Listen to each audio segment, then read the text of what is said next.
I care about my body, so I'm acting on it. Day 53 are walking for an hour around different neighborhoods in the city of Chicago, and today we in South Austin, and right across the street is the Oak Park suburb. Started at Columbus Park, right off 290. I saw this trail, and at first I thought it was going deep into the trees, but if you look, you can kind of see that it's right off the street, so I felt cool walking down that trail. This is the third largest community area by population and the second largest geographically.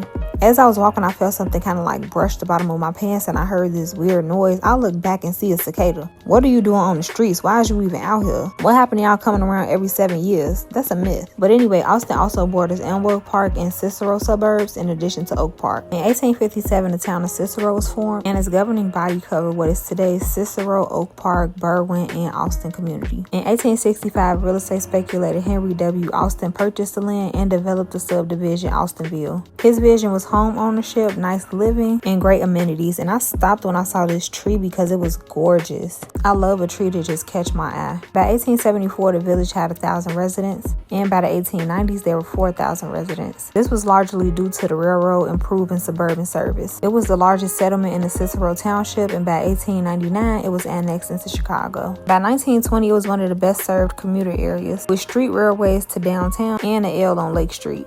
And my Chicagoans, I want to know, what's y'all favorite chicken spot? Uncle Remus, Harold's, Sharks, who? Much of the commerce followed the transit lines on Chicago, Lake, and Madison. As I was walking, I noticed y'all be big kicking it out west. It was hella Don Julio bottles, and as I was walking, I was seeing the birds and squirrels licking the mouse sauce off that tray. Like, everybody in Chicago love mouse sauce. There were Germans, Italians, Scandinavians, Irish, and Greek immigrants in this neighborhood up until the 1960s when the demographic dramatically shifted to primarily black. Austin experienced a lot of disinvestment and job loss due to white flight, which was many white families moving to the suburbs. And you can still see the remnants of that to this day in the neighborhood. Now look at this red house and tell me why it's a random door on that second story. Why? However, Austin has a very strong sense of community. That's something I noticed about the West Side. There are many initiatives, community organizations, pride, and thriving businesses. Home to 6 landmarks on the National Register of Historical Places, including Austin Town Hall Park and Columbus Park. I'm going to have to do a part 2 with North Austin. Bye.